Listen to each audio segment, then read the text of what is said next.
بسم اللہ الرحمن الرحیم۔ حضرت سیدنا ابن عباس رضی اللہ تعالیٰ عنہ سے روایت ہے کہ ایک اعرابی شخص وہ مسجد کی طرف آیا، اپنی اونٹنی مسجد کے باہر باندھ کر وہ نبی پاک علیہ الصلوۃ والسلام کی بارگاہ میں حاضر ہو گیا۔ جب اس کا مقصد پورا ہوا، وہ اٹھ کر کھڑا ہوا تو کچھ لوگوں نے عرض کی، یا رسول اللہ صلی اللہ علیہ وسلم،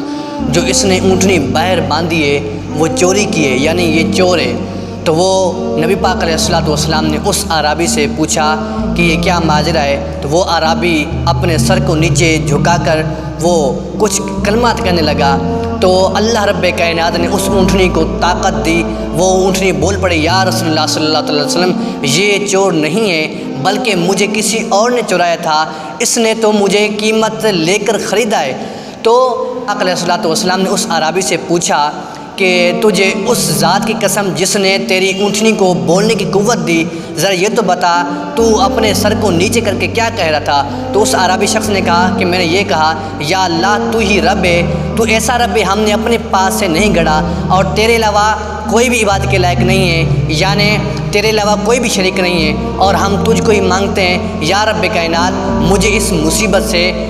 امن عطا فرما، مجھے اس مصیبت سے بچا۔ نبی پاک علیہ الصلوۃ والسلام نے ارشاد فرمایا، جب تو نے اپنے سر کو نیچے کیا تو مجھے قسم ہے اس ذات کی جس کے قبضے قدرت میں میری جان ہے، میں نے دیکھا جب تو نے اپنا سر نیچے کیا تو ملائکہ گلیوں میں یہ تیرے کلمات لکھ رہے تھے۔ تو جو بھی بندہ کسی بھی مصیبت کے اندر پریشان ہو، جو کوئی بھی یعنی ناحق پریشان ہو، وہ یہ